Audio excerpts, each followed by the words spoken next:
이리 오너라 이리 온. 염차한이 몇 회죠? 85회입니다. 아 85회니까 우리 월요일마다 원래 아침에 모닝이 끝나자마자 최강 이코노미스트랑 신종호 팀장랑 세이스 하우스뷰 하는 회의를 하는데 오늘은 다들 뭐 때문에 바빠는지 모르겠는데 지금 시간이 4시 반입니다. 네.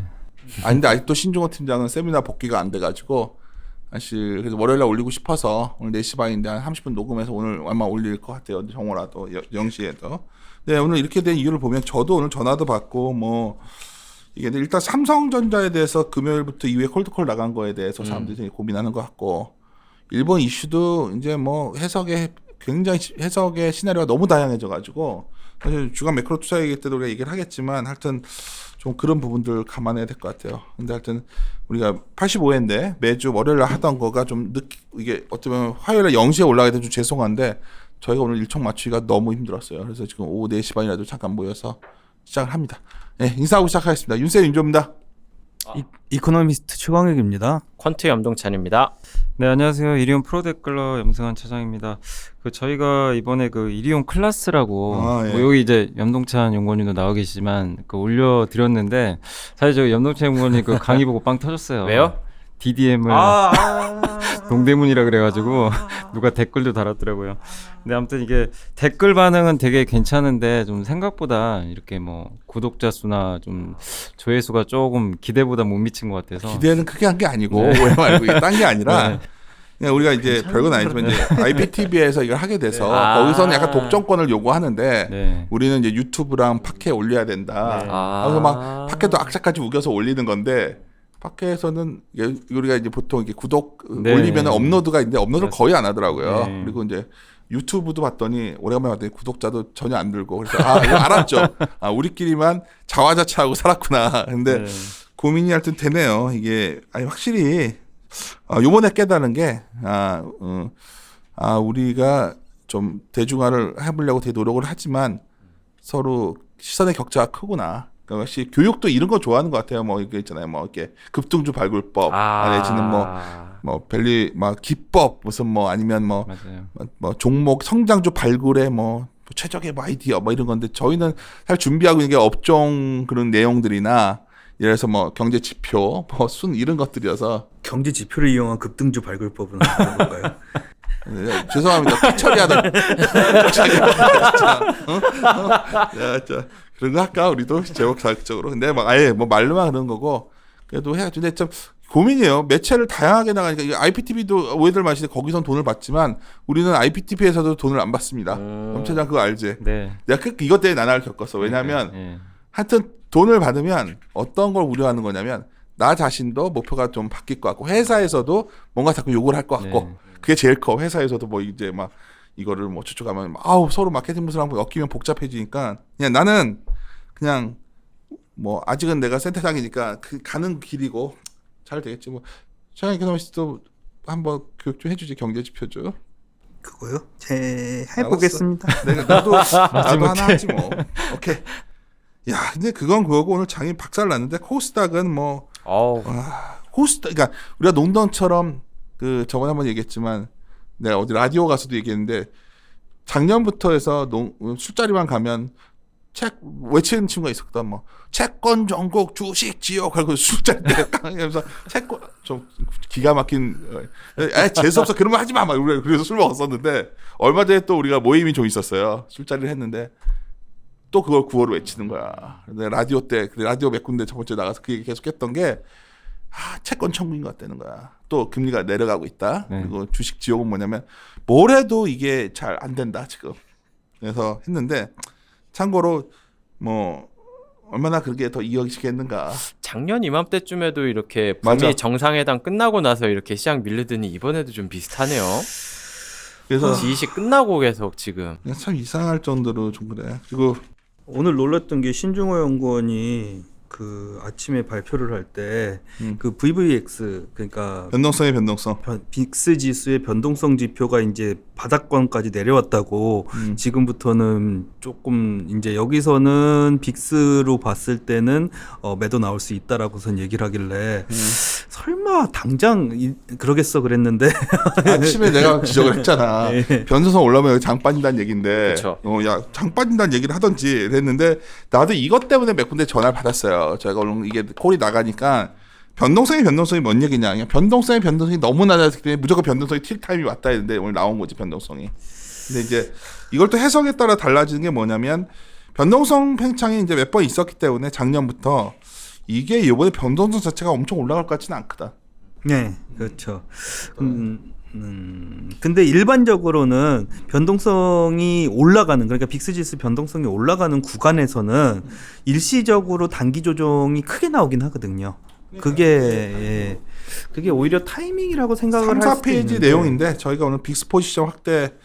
근데 빅스도 너무 투기적 포지션이 컸었기 때문에 예. 지금 뭐냐면 빅스 숏이 엄청 과다했거든 지금 이게. 맞습니다. 빅스 숏이 그러니까 이것도 뭐 이런 용어를 할 때 이게 뭐냐면 되게 의미 있는 건데 빅스 숏이 너무 컸기 때문에 포지션 청산되면서 좀 올라오는 것도 있을 것 같고. 근데 여하튼 안 좋죠. 근데 우리 자료 얘기하기 전에 한번 이거부터 얘기합시다. 우리 각자 넷이서 모였으니까 장도 끝났고 오늘 월요일 장 끝났잖아요. 네. 코스닥에서 오늘 나 오늘 하루 종일 자리에 왔다 갔다 해서 없었어요. 정말 장을 못 봤어. 근데 미안한 게 오늘 제가 무슨 어떻게 전화가 와서 장에 대해서 얘기를 했었는데 그 기사가 나온 것 같은데 정말 네. 죄송해요. 보지도 못했어. 근데 코스닥이 오늘 뭐가 바이오 빠진 거야? 또 코스닥 반도체 IT 장부터 가장 많이 쪽. 빠졌어요. 예. 그게 내가 비하인드를 말씀드리면 전주 금요일날 염동찬 연구원이랑 두 염이 있으니까 헷갈리는데 전주 내가 아침에 모닝 미팅 때 내가 엄청 IT한테 얘기를 했던 이유가 했잖아 오늘 아침에. 예. 콜드콜 그거 너 어떻게 생각해? 그 콜드콜이 나갔는데 내가 보기엔 전자 딱 잠정이 나왔는데 어떤 콜이 갔냐면 그래서 일회성이 8에서 9다가 콜이 나가버린 거야. 그러면 또 거기다가 IM이 되게 안 좋은데 이렇게 되면 CR 엄청 강화되는 거 아니야? 이게 두 개가 딱 나갔는데 금요일은 오후부터 그게 좀 소문이 나기 시작해서 오늘은 그게 이제 다 퍼진 것 같아. 근데 오버 아니야? 너무 막 극단적 시나리오를 하는 것 같은데 그 한 번에 일주일성을 다 반영했을까? 그게? 그거는 솔직히 뭐 저는 예상하기가 어려운데 약간 그런 느낌은 들어요. 이게 그 일본에 그거 나온 거나 아니면은 그런 거는 경제를 보던 사람으로서 보자면은 대포 소리라는 느낌이 들어요. 지금이 딱 대포 소리 나는 대포 소리야 아니면 대포를 쏘려고 하고 있다 그 정도로 들으면 대포 소리도 안 났다 이거거든 지금. 그래서 초반에 이제 대포 팡 쏜 것 같아요. 그래가지고 이게 얘기 들어보시면 신문을 딱 보시면요 나오는 게 처음에 이제 세 가지를 걸어놨는데 아베가 북한 관계에서도 뭐라 그런다, 2차 전지도 뭐라 그런다, 딴 것도 뭐라 그런다 계속 얘기가 나오기 시작했잖아요. 이게 전형적인 뉴스에서 부정적인 악재들이 퍼지기 시작하는 그 타이밍이거든요. 그럼 내가 반론 하나 할게요. 오늘 점심 약속 때도 그렇고 공통적으로 나오는 이건 또 현지에서 그런 반응이 온 거야. 그러니까 주말에 뉴스폴로 보다 보니 예. 이건 상식적으로 봤을 때 이거는 일본이 우리나라한테 무역자 엄청 보는 나라예요. 여기서 이걸 벌렸다는 건 일본은 경제적으로 손해를 감수하겠다는 의지를 보여준 거라고 하더라고. 나는 경제적으로 손해봐도 좋아. 더 큰 목표가 있다 이거야 지금 소위 그 배상금 이슈에 대해서. 그래서 이거는 경제 이슈를 풀 수가 없다는 거거든. 정치 이슈를 풀어야 되는데 우리도 이거에 대해서 좀 강하게 나가는 편이잖아요 지금. 그렇죠. 정부 대응이. 그러니까 어쩌면 이거 갖다가 정치적으로 굴종을 하자는 얘기 아니라 이건 경제 이슈가 아니라 정치 이슈이기 때문에 정치 이슈를 풀기 위해서는 그래서 좀 대화 채널을 하거나 해야 되는데 이게 어떻게 보면 경제로 한번 붙어볼까? 뭐 이런 소위 여론몰이가 나오다 보니까 되게 불안해하더라고 지금 그 자체를. 아니 그러니까 지금 현재는 일본이 이렇게 한다 해서 우리가 크게 타격을 받을 게 별로 없어요. 지금 아침 신문에서 뭐 자동차 얘기하는데 자동차도 좀 저도 오늘 많이 알아봤고 여러 가지 얘기를 하는데 당장은 크지 않은데 이게 하다가 보면 정말 감정 싸움이 골이 깊어지면 해결이 안 된다면 진짜 깊어지겠지 않을까. 그런 시나리오도 오늘 불확실성을 반영하기 시작한 게 아니냐 지금. 어떻게 생각했죠, 이코노미스트? 그러니까 경제 이슈를 정치 이슈인데 자꾸 경제 이슈로 돌아가니까 더 문제가 아니야. 경제 이슈는 풀 수가 없으니까 이거는. 정치 이슈라고 했을 때는 일본에서 이거를 했을 때 정치적으로 무슨 이익을 볼 수 있느냐가 중요한 건데요. 사실 아베 지지율이 떨어졌거든요. 이 정책이 나온 다음에. 그러면은 아베가 지지율을 높이기 위해 가지고 이 정책을 이어나간다는 건 말이 안 되고 그렇다면은 그러면 아베 정부에서 정치인들이 진짜로 징용 문제에 관련해 가지고 그걸 이겨먹기 위해 가지고 들어갔다? 그것도 아니잖아요. 그러니까 아베 선거 때문도 아니고 이거 일본의 어떤 정치적인 어떤 한국과 그 정치적 대척점의 논리라는 거죠 이게 일본 우익들의. 그러니까 그 이슈는 물러설 수 없는 문제였다는 거지. 그 강제징용 그, 이슈를 그치. 말씀하시는 건가요? 강제징용 이슈가 만약에 물러설 수 없는 이슈다라고 그러면은 보상금 이슈도 마찬가지고 그런 것들이 배상금 이슈가 물러설 수 없는 이슈기 때문에 이미 끝난 거다 얘기하고 싶은 거지 일본 우익들이. 그러니까 우익들이 한 줌이 안 될지 몰라도 이 친구들은 이런 강한 어떤 의지를 보여줌으로써 어쩌면 아베가 예를 들어서 정치적으로도 뭐 지지율이 좀 떨어지고 경제적으로 손해를 보여줘도 밀어붙이는 거기 때문에 이게 참 이게 어쩌면 바둑을 칠 때 선수를 뒀을 때 이제 불리한 건데 그런 의지를 딱 보여줬는데 우리가 여기서 난 이렇게 의지가 세 이런 내가 자해를 해서라도 너희들랑 싸울 거야. 근데 우리가 갑자기 너희가 자해를 해 내가 너희들 진짜 보복을 할 거야 막 이러니까 이게 오히려 근데 여기서 자꾸 곤란한 거죠. 우리 정부도 할 수 있는 게 별로 없거든 지금. 우리 정부 입장에서는 사실은 물러나긴 조금 쉽지는 않아요. 그러니까. 거기다가 문재인 대통령 그러니까 현재 정권의 성격 자체도 물러날 성격은 아니라서 근데 사실 이렇게 생각해 보셔야죠. 뭐 진짜로 그렇게 생각한다면 사람들이 그러면은 쇼시죠. 안 좋아요. 안 좋은 건 맞아요. 그게 오늘 오전부터 점심 그러니까 내가 오늘 놀란 게 오전 점심 밥 먹을 때 오후에 미팅에서도 나름대로 그냥 그런 소위 그런 불확실성의 확대 내가 너무 잿빛으로 갑자기 안개가 딱 끼니까 이 문제가 경제적 이슈라면 편하겠다는 거지 지금. 뭐 이게 어느 산업이 좀 피해를 주고 뭐 어디 사고가 터져가지고 이런 거면 편하겠는데 이건 뭐 사실은 실체도 없어 지금. 그러니까 공포의 실체가 없으니까 별거 아니라 얘기하기에는 또 이게 잘못 악화되면 그죠. 근데 이거는 자해를 한 거야. 일본에서 이거는 자해 행위로 보는 게 맞는 것 같아. 그냥 자기 스스로. 근데 이게 일본 우익의 어떤 극우, 그러니까 나쁘게 말하면 극우들, 일본 그 어떤 일부 애들의 강력한 의지가 반영된 거기 때문에 근데 아베 정권이 물러날 기미는 없고 지금 우리가 투표할 수 있는 건 아니잖아. 근데 반도체로 봤을 때 그런 느낌은 있어요. 그러니까 반도체의 문제라고 그러면 다른 부분이 어떤 부분이 문제가 될지 모르겠지만 중국 같은 경우에도 중국이 안 사줘가지고 미국하고 싸우기 때문에 한국이 문제가 된 거잖아요. 사실은 한국에서 중간재가 들어가는 게 좀 중국에서 하는 것보단 첨단적인 기술이. 근데 일본에서 첨단 기술하고 관련된 것들이 한국으로 못 들어온다라고 그랬을 때 한국이 타격이 클지 일본이 타격이 클지라는 비교로 봤을 땐 저는 일본이 타격이 더 클 거다라고 판단을 내리는 거고요. 그 반대 국면에서 봤을 때 미국 같은 경우에는 중국에서 사주는 게 있기 때문에 문제가 생기는데 일본은 한국에서 뭐 사주는 거 없거든요.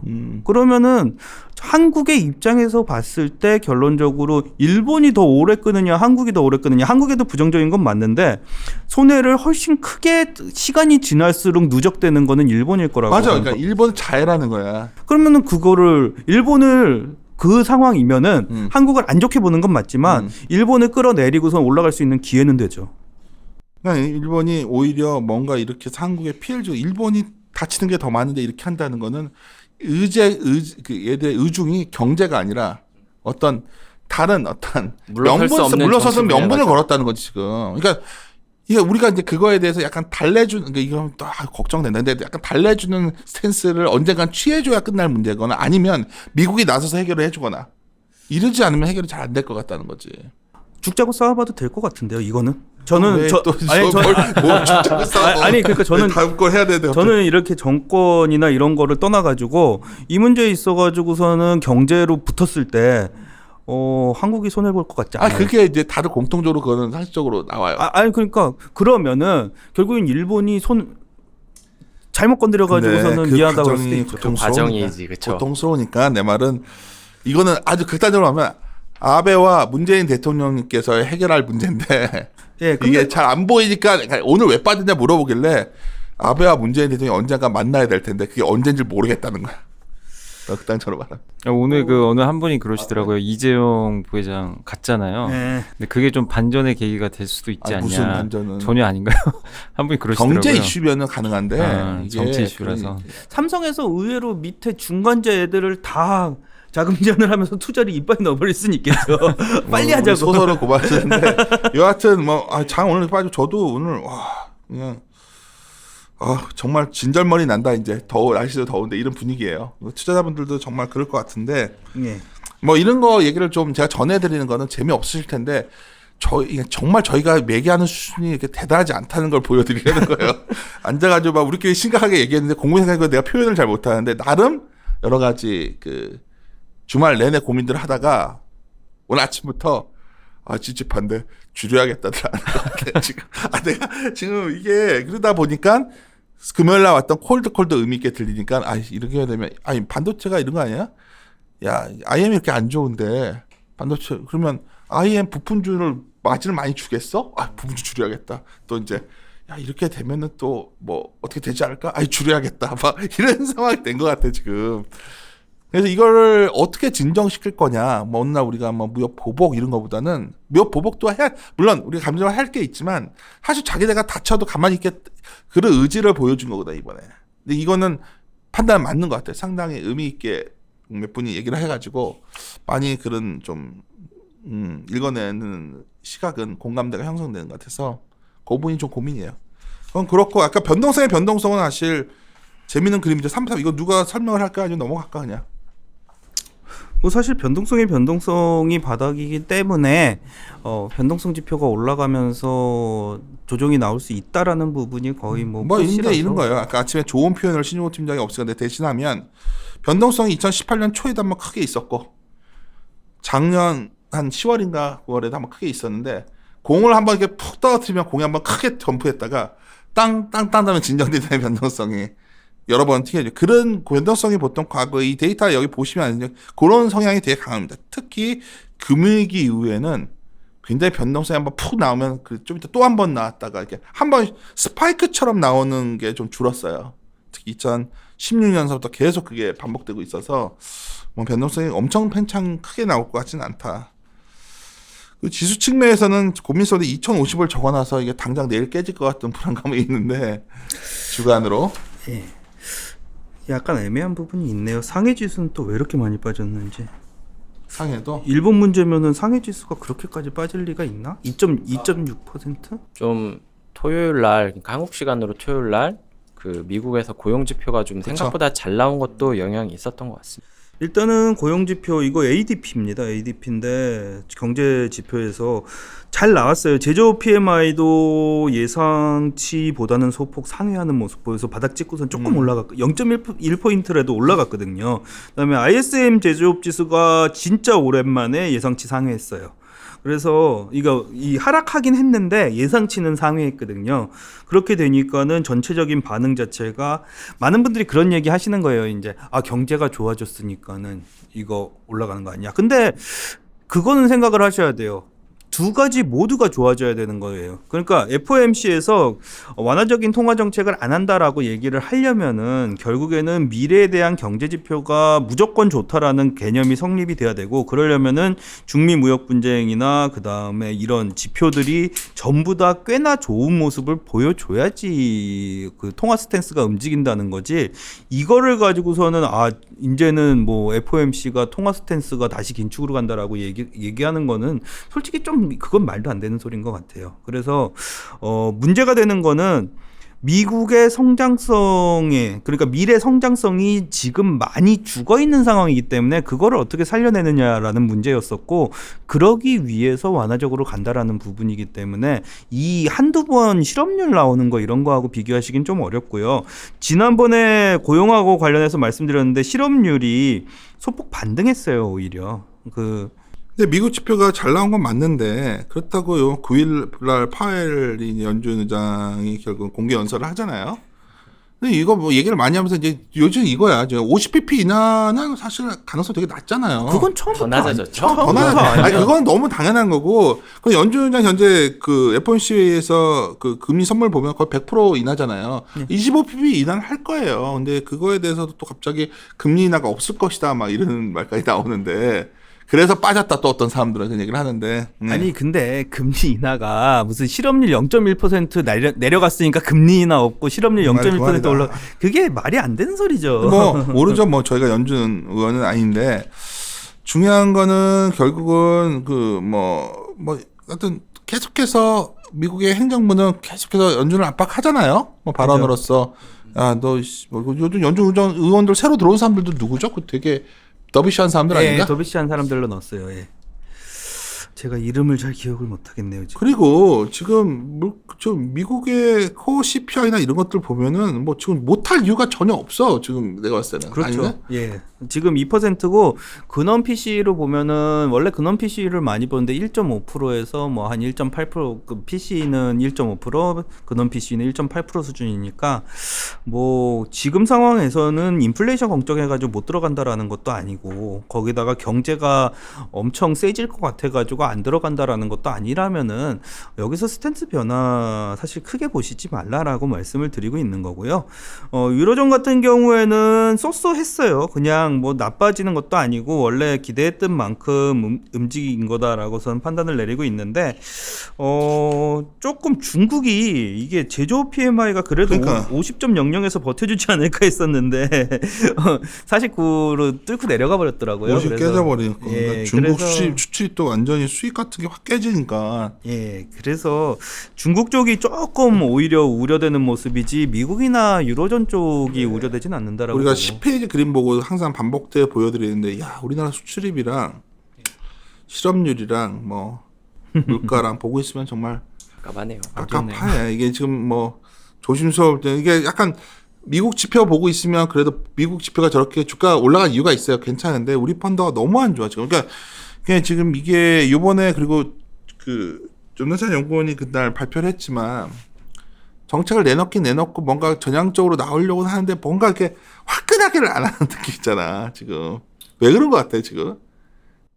이게 그 정부의 아이덴티티라는 게 있잖아요. 뭔가 정책의 아이덴티티. 그게 약간 금융시장도 그렇고 수출시장도 뭐 그렇고 약간 좀 내수, 저소득층, 노동시장 이쪽에 너무 우선순위를 높게 보다 보니까 많이 약간 후퇴하는 느낌인데. 후퇴했음에도 아직은 그거를 포기하진 않으니까 좀 뒤로 밀리는 느낌을 받고 있는 거죠. 거기다가 이제 수출입 증가율이 이렇게까지 떨어졌는데 일본이랑 얘기 나오니까 수출 더 떨어지는 거 아니야 라는 얘기가 나와버리니까 이게 언제냐면 시장은 바로 당연히 15년도 박살 날 때 있잖아요. 그죠. 그때 비슷한 양상이 되니까. 근데 그러다가 돌아섰거든. 15년이 바로 의미 있는 장시. 그때는 근데 부양책이 글로벌하게 나오면서 돌아섰던 거잖아. 그때도 미국이랑 중국이랑. 국내 부양책도 좋았는데요. 뭐가 있었지 그때? 그때는 이제 감세나 뭐 주택 가격 상승 정책이나 맞아, 이런 것들이 감세. 나오는 2015년부터 이제 그 최경환 경제부총리 하면서 이제 뭐 그런 것도 나왔었고요. 네. 뭐 어쨌든 뭐 이렇게 뭐 맞아, 소득 15년에 증대세제 뭐 이런 거 뭐 또 나왔었고 그 당시 제가 기억이 맞으면은 2015년이 메르스였을 거예요. 그러면서도 좀 맞아요. 이렇게 예. 이것저것 했었고 뭐 그런 게 나오면서 바닥을 통과했어요. 그게 우리 경제에 장기적으로 도움이 됐냐 안 됐냐 모르겠고 주식시장 입장에서 말씀드린 거예요. 그러니까 주식시장이 15년에 글로벌하게 이제 약간 이즈닝으로 가고 있는 상황에서 우리도 정책이 약간 자산 우대 정책? 그러니까 지금 밑에 깔린 거는 그러니까 최근에 부동산이 좀 꿈틀꿈틀해요. 근데 이제 꿈틀꿈틀하면 또 뭔가 좀 강한 어떤 새로운 국토 상관이 와서 막을 것이다. 뭐 이런 기대들이 오히려 지금은 생기니까 뭐 여러 가지로. 한국은 제3자의 입장에서 봤을 때요. 최근에 문제가 되고 있는 수출이나 이런 무역에서 문제가 되고 있는 미국, 중국, 일본 같은 나라들 빼고서는 한국의 경제를 설명할 수가 없는데 한국이 그 모든 나라하고 트러블이 있어 버리니까. 그러니까 뭐 한국하고의 트러블은 아니래지만 그 한국의 주요 수출국하고 전체가 트러블이 생긴 거잖아요. 그래서 한국이 제일 안 좋게 보일 수밖에 없어요. 수출 그래서, 비중도 높고. 예. 지금 OECD 선행 지수는 지금 어느 정도 레벨이지 지금? 한국이요? 아니, 전체 글로벌. 글로벌은 제가 요즘에 제가 안 보긴 업데이트 했는데. 자료 쓰면서 해봤는데 바닥에서 약간 올랐어요. 그러니까 내가 약간 오른 것 같아서 원래 그거 돌면 우리도 돌았거든. 아니냐? 한국 실적이랑 보면 비슷하게 근데 안 갔었던 맞는 것 건 같아요. 맞아요. 지금 그래서 저희 돌았길래 안심하고 있다. 오늘 또 근데 박살나길래. OECD 선행지수 같은 경우는 시차가 좀 많이 있어가지고. 그치 2달 전 걸 거야 아마. 근데 OECD 선행지수가 뭘 가지고 올렸냐가 중요하죠 또. 미국도 자기네 소비 가지고 올린 거고, 유로존 같은 경우에도 소비를 올려가지고 올린 거고, 중국도 지금은 내수 중심 정책이 나오고 있으면 각자 자기들 소비를 올리고 있는 각자 도생이다? 상황이네. 뭐 각자 도생까지는 모르겠지만 각자 각국의 자국의 인프라, 자국의 어떤 우선 그다음에 소비 우선 자산 가격 이런 걸 많이 가고 있고 그래서 유럽도 감세. 내가 여기 방송에서 하도 얘기하니까 제가 굉장히 이 정책을 선호해서 왜 저러나 할 텐데 글로벌 트렌드인 것 같아요. 감세가. 네. 감세랑 재정. 저번에 우리 MMT 얘기도 좀 했었는데 좀 감세가 아니라 자꾸 증세적 느낌으로 가니까 증세적 느낌이라는 단어 좀 웃기다. 그냥 증세로 가니까 지금. 근데 범위상 같은 건 과거로 복원 정도지만 이게 체감하는 게 이게 큰 것 같아요. 왜냐면 건보료 같은 것들도 생각보다 세게 네. 움직이고, 그러니까 그 세금 외의 것들도 커지니까 그 임금 사실 이 소득 성장은 임금 주도 성장론인데 임금 쪽이 느는 느낌을 안 받으니까 소비는 더 위축되는 것 같고, 이게 지금 악순환이 반복되는데 이게 실마리를 정말 어디서 찾아야 될지 나도 잘 모르겠어요. 이제. 왜냐면 임금을 올려줄 수 있는 것들이 제조업 베이스가 좀 돼야 우리나라는 그쪽 선순환이 있는 건 맞아요. 그래서 민노총 쪽의 임금들이 높은 거예요. 네. 거기가 넘기는 수출 기업들이어서 좋은 거거든. 거기가 대단히 사업장을 갖고 있고, 근데 거기가 이제 임금이 어쩌면 거기도 정체되는 상황이고. 반면에 유럽 내게 안 좋은 점은 이탈리아는 정말 좀 낮이네. 이탈리아 실업률과 한국 실업률 비교해 보시면 놀라실 겁니다. 이탈리아는 어떻게 했던 간에 물론 실업률이 되게 높았던 나라지만 계속해서 실업률이 내려오고 있고 한국은 계속 올라가고 있고. 오랜만에 긍정적인 얘기죠. 이탈리아가 그러니까 문제가 됐던 거는 재정 적자를 너무 높게 잡았다라는 게 유럽에서 제재를 받으면서 문제가 생길 거다라고 그런 건데 재정 적자를 줄였어요. 근데 줄인 이유가 이탈리아 재정 지출이 생각보다 안 높았습니다. 많이 줄었어요. 그게 왜 그러냐면 이탈리아 경제가 좋다 보니까 복지 비용으로 밑에 애들 도와주려고 놔뒀던 게 생각만큼 안 나갔어요. 그래서 재정 지출이 줄어들면서 정부에서 써야 되는 돈도 줄어들었다는 부분이라서 생각보다 굉장히 긍정적이다라고 봐주시면 될 것 같고요. 12페이지는 왜 해놨냐면은 진짜 최초로 프랑스가 국채 10년물에 대해 가지고 마이너스 금리로 발행을 했는데 발행이 성공을 했습니다. 이게 두 가지로 보시면 돼요. 채권 천국이네. 두 가지로 보시면 돼요. 하나는 이탈리아나 프랑스의 경제가 좋아지고 그 다음에 ECB는 확연하게 사람들이 완화적인 정책으로 갈 거다라고 생각을 하니까 금리도 마이너스에서 돈 빌리기도 좋고 소비도 잘 나오고 이런데 문제가 되는 거는 이런 그림이 오래되면 오래될수록 항상 말해왔듯이 유로존의 금융주는 살아날 수가 없거든요. 그래서 굉장히 그러니까 죽어 있으면서 살아나는 조금씩 회복되는 경제라고 할까요? 활력은 없는데 그냥 회복되는 그런 경제가 좀 길게 이어질 수가 있어가지고 사실 장점인지 단점인지는 모르겠지만 적어도 글로벌 시장을 무너뜨리지는 않을 것이다. 라는 부분에서 유럽은 좀 봐주시면 될 것 같고요.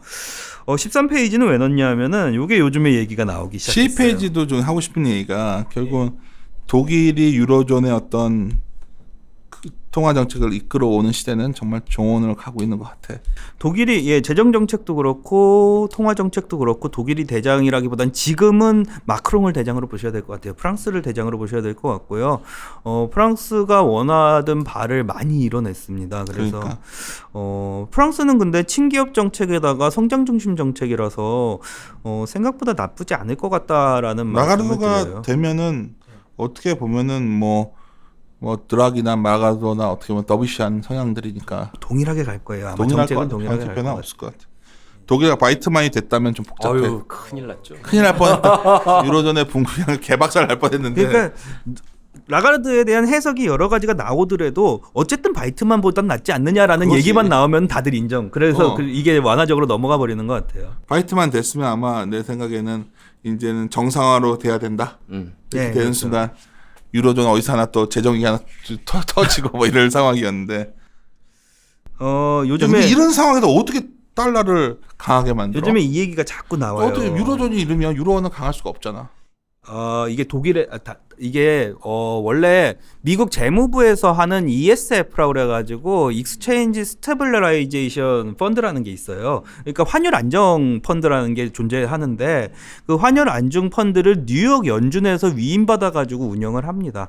이게 언제였냐면 플라자 합의 때 보시면은 달러를 확 팔아버리면서 그 판 거를 가지고 달러 약세를 만들어내는 건데 얘네들도 파는 동시에 지금 일본 거는 제가 못 구하고 있는데 독일 거는 독일도 이 환율 인터벤션이 나오는데 그 독일도 동일하게 달러를 같이 팔아줍니다. 독일 중앙은행에서. 그러면서 둘이서 갑자기 확 팔아버리면서 달러를 약세로 만들어버리는 정책이 나오는 건데 지금 이 얘기가 자꾸만 나오는 얘기는 저거는 결론적으로는 중국하고 미국하고 어떤 연계 정책이 한번 나오지 않을까라고 보고 있는 거고요. 무슨 영향책? 그러니까 위안화를 강세로 위안화 만들어? 강세로 그러니까 중국에서도 달러 팔아버리고 쉽겠어. 그렇게 해도 안 되는데. 이 정도는 해줄 것 같아요. 저번에 청양 이코노미스트가 이제 이 프라잡의 가능성 쪽으로 간다. 우리가 희망사항 아닐까 그게? 중국이 잘 안 물러나려고 하잖아 그 부분을. 이 부분은 물러나 주려고 계속 이 부분은 전혀 문제될 거 없습니다. 정치적인 부분이 일본이랑 비슷하게 정치적인 부분에 대해서 조금만 양보해주면 될 것 같다라고 생각을 하고 있는 부분이고요. 퀀트 쪽은 네. 삼성전자 얘기 좀 그래도 좀. 네, 간단하게 해드리면 뭐 삼성전자 실적이 나왔죠. 예상보다는 숫자는 잘 나왔는데 이거에 대해서 한국 같은 경우에는 좀 의견이 분분했잖아요. 그래도 예상보다 잘 나왔다, 아니다 이렇게 내부적으로 보면은 이게 일회성 요인이 반영된 거기 때문에 실질적으로는 컨센서스 아래다 이렇게 나왔었는데 해외 쪽, 그러니까 미국 쪽 반도체 기업들 같은 경우에는 좀 부정적으로 반응을 했더라고요. 부정적으로 반응했던 이유는 예상보다 잘 나왔다 이것보다는 전년 동기 대비 증가율이 영업이익이 마이너스 50% 이상이었다. 거의 뭐 반토막이 났다. 뭐 이거에 대해서 좀 반응을 했었던 것 같아요. 그러면서 필라델피아 반도체 지수에 포함되어 있는 종목들 좀 큰 것들 저희가 들어본 것들은 대부분 마이너스 수익률을 기록했다. 이러면서 이게 사실 그 메모리 쪽만 있는 기업, 그 관련된 기업들만 있는 건 아닌데 업황 자체가 좋지 않았다라는 인식을 좀 자극하면서 이렇게 마이너스 쪽으로 갔고, 여기에다가 하나 더 이슈가 있었던 게 그 GPU 업체 AMD가 그 가격 인하를 이렇게 발표를 했습니다. 그러다 보니까 신제품에 대한 가격 인하를 발표하니까 경쟁사인 엔비디아 같은 경우에는 가장 좀 세게 빠졌고, 역시 좀 시장은 좀 좋지 않은데 여기에 경쟁은 심해지는 거 아니냐라는 우려가 나오면서 좀 반도체 기업들은 그렇게 좋지 않게 반응을 했었던 거죠.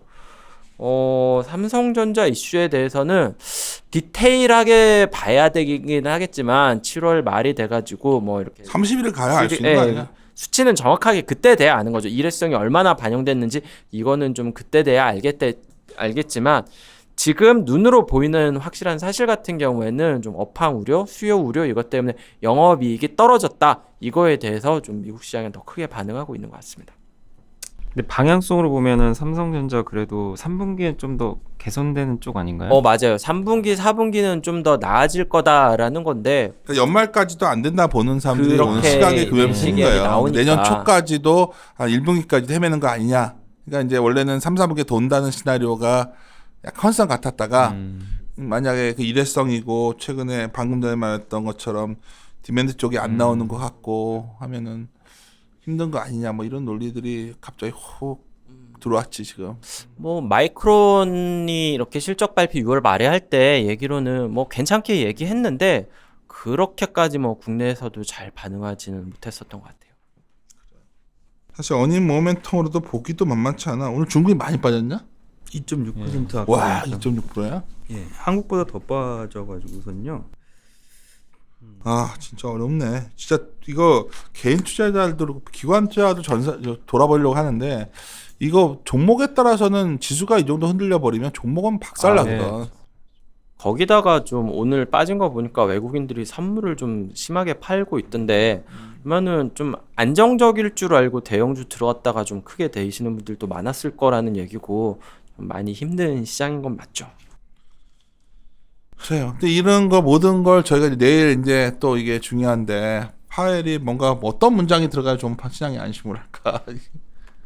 나올 것도 없어. 뭐 시장의 기대가 50bp까지 갔었기 때문에 뭐 시장이 안심할 만한 얘기는 글쎄요 별로 없을 것 같은 느낌이긴 한데 파웰이 근데 지난번에 분명히 얘기했을 때 이 실업률 얘기 나오기 전에 50bp 인상 절대 없다 인하 그런 거 없다라고 얘기를 했거든요. 시장이 기대해놓고. 예, 그 자기들 아니 왜 그게 어디였지 골드만삭스였나 어디에서 가능성 있다라고 나온 다음에 그 다음 날부터 시장이 막 기대감으로 막 그러던데 솔직히 말도 안 되는 소리 써놓은 건데 그거를 갖다가 거기다가 7월에는 잘 안 하지 않아요? 147, 그러니까. 10월 이럴 맞아요. 때는? 그거는 요번에 달라진 게 원래는 기자회견 때 그걸 아, 많이 네네네, 하는데 그렇죠. 올해는 기자회견을 매분기 하기로 매분기 해가지고 하니까. 매번 하기로 해서 그건 알 수가 없기는 한데 이 지금 도널드 트럼프 대통령이 계속해서 얘기하고 있는 게 중국하고 유럽에 대해서 환율 조작 문제를 분명히 들고 나오기 시작했거든요. 그러면은 저는 중국하고 유럽이 예전에 일본하고 독일에서 그냥 중국하고 유럽으로 바뀐 거다라고 보고 있는 거고요. 그런 부분에서 분명히 다른 얘기 나오지 않을까라는 부분은 보고 있습니다. 그리고 이런 방법 중에서 제일 큰 방법 중에 하나가 연준에서 한번 그래도 금리 인하를 한번 신용이라도 해주는 게 좋다라고 보고 있는 거고 그래서 7월에 25bp 의견은 아직은 그냥 가져가야 되겠다라고는 생각하고 있습니다. 사실 연준 얘기했으니까 페드 관련된 거 주요 인물 얘기들 한번 바로 넘어가면 하여튼 요즘 트럼프 발언이 참 대차인 것 같아. 그냥 네. 두 명의 연준 이사 자리에는 뭐 두 명 자기가 생각하고 있는 사람이 있다 이러는 것 같은데 하여튼 그리고 나서 또 좀 볼만한 거는 그 얘기도 있었는데 여기는 빠졌네요. 그 트럼프 대통령이 한 말 중에 파웰 의장이 금리를 내려주면 다 좋은데 지금 금리가 문제라고 금리만 내려주면 미국 경제는 로켓처럼 올라갈 거라고 뭐 그런 얘기도 했었습니다. 저번 좀 이상해. 저 내가 왜 트럼프에서 뭐 그래도 뭐 수를 보는 것 같다는 얘기하지만 야 어쩔 때 발언을 보면 그냥 그 전에 룰을 다 그냥 무시해버리는 그렇죠. 행위를 해버리니까 그렇죠. 원래 그렇게 얘기하면 안 되지 않아요? 이 금리 정책에 대해서는? 그러니까 그다음에 표현의 자유가 있으니까. 20이 발언한 것들은 뭐 크게 의미 있는 건 없었고 예, 별로 뭐 올해 요번 주는 뭐 그렇게까지 크게 중요한 얘기들은 없었던 것 같은 것 같아요. 영국은 지금 어떻게 하고 있지? 여기는 안 실려 있는데 영국도 뭐 좀 조용해진 것 같아요. 좀 조용해졌는데 보리스 존스 아저씨도 나 참 그게 제일 막말. 웃겼어. 레리 커들로가 그 미중 무역 협상 어떻게 되고 있냐 했더니 아직 전화 통화하는 중이다고. 아 진짜 지금 이런 것들도 막 만나서도 금방 약간 트럼프의 어떤 이런 저희 그런 참 그리고 이제 나바로 같은 사람들도 하여튼 한마디씩 꼭 끼어들고 하니까 뭐 일단은 브렉시트 관련해서는 보리스 존슨도 그렇고 제레미 헌트도 그렇고 노딜도 염두에 둔 네. 정책적인 발걸음을 하고 있는 것 같아요. 그래서 노동당에서 반대한다고 그랬잖아. 그렇게 하면은 그건 보수당 입장이지 뭐 그거는. 뭐 이렇게 될 것 같지는 않은데 어쨌든 근데 이게 지금 10월까지잖아요. 10월 전에 노딜하겠다라는 얘기는 절대 없었거든요. 그러면은 준비 잘 되면은 뭐 노딜해도 뭐 별 문제 없이 넘어갈 수도 있겠다라는 생각은 들어요. 준비만 잘하면. 아니 일본도 그렇고 영국도 그렇고 왜 그 포기할 수 없는 그거를 그렇게 가지고 있어가지고 그러니까 내가 놀란 거는 다들 그냥 참 화가 나는 일인데 이게 어떤 경제적 실리 계산보다는 다들 어떤 명분 싸움 이걸로 가니까 영국 문제도 이렇게 끌어왔듯이 비슷한 걸 고민하는 것 같아요. 일본도 이 이슈가 어쩌면 늪이 될 수도 있다. 일본 아베한테는 네. 우파한테는 그러니까 이게 좀 짜증 나는 거지. 이거 늪처럼 이게 여기서 헤어나지 못하게 돼가지고 또 하다 보면 감정 싸움 나오고 정말 이러다가 정말 우리서 관광도 안 가고 서로 막 이제 뭐 비자에 대해서도 얘기 나오고 또 뭐 하다 보면 뭐 정밀계 쪽도 막아버리고 막 극단적인 가능성이 머릿속에서 상상의 나래를 피면 정말 끝없거든 이게 지금. 그래서 그런 고민들이 그게 반영되는데 오늘 아침에 이제 우리 신종호 팀장 없으니까 그 결론이 신종호 팀장의 결론은 뭐냐면 빅스 쇼 포지션이 최저이기 때문에 일단 빅스는 무조건 올라간다. 네. 빅스가 이번에 올라가는데 여기서 올라갔을 때 보통 지나온 사람 보면 빅스 올라갈 때 주식 사는 게 바닥에 사는 거더라. 근데 그게 얼마인지는 잘 모르겠는데 우리는 그래도 뭐 어떤 데서는 1900 깨질 때까지 얘기하는데도 벌써 나왔고 예. 그냥 그 정도 가야 올해는 매력적이다 얘기를 하더라고. 근데 밑으로 나는 여기서 10% 더 가야 뭐 그런 얘기까지 나오니까 사람들이 놀란 것 같은데 모르겠어요. 뭐 그냥 맨날 저희가 왜 너희들은 이렇게 우기냐 할 수도 있는데 저희가 얼마 전에 그 모 라디오 가서도 얘기했는데 저희가 보는 버블의 끝은 어떤 지우가 몇 가지인데 그게 그게 안 나왔기 때문에 뭔가 그러니까 저희가 보는 그림에서는 버블이 안 나왔어요. 버블이 아직 안 나왔기 버블이 안 때문에 이러는 나왔어요. 건데 참 안 나오고 끝나는 거냐. 네. 그러면은 버블이면 코스피가 2천이면 안 되죠. 그러니까 사람들이 얘기하는 버블 붕괴라는 개념 자체가 성립이 안 되는 거예요. 저희는 경기가 만약에 진짜 우리가 본 그림하고 완전 달라져서 경기가 둔화될 수는 있어도 버블 붕괴라는 단어 자체가 성립이 안 되는 거죠. 그래서 주가가 이 모양에 있는 거 아닐까. 우리는 계속 주가가 이 모양에 있기 때문에 밑에도 상황이 너무 안 좋으니까 또 무슨 정책들이 나오고 그래야 되는데 우리는 정책이 좀 약한 나라고 정책이 센 나라들은 좀 관대히 강했던 것 같고 그 차이 아닐까 싶네요.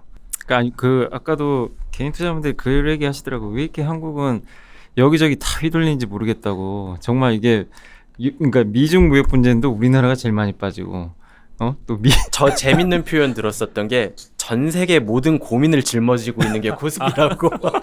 맞네. 더 우울하다. 더 우울해. 야 오늘 들으시다가 듣다가 던지겠다. 저 자식들 나와가지고 짜증나게. 근데 내가 비슷한 얘기야. 오늘 점심 먹다가 모밀국수를 먹었어요. 네. 근데 정말 내가 친한 사람이어서 아니 무슨 놈의 온갖 시나리오를 다 갖다 대시하가 지금 또 그래서 내가 아니 뭐 그 정도는 아닌 것 같다. 오늘 들은 시나리오 중에서는 이제 너 이것 멋있어, 때문에 진짜. 수출이 떨어지고 이제 4분기에 신용 등급이 강등되고 그 다음에 외국인 자금이 빠져나가고 뭐 그런 거 들었어요. 신경등 강등 얘기를 하더라고. 아, 그쵸.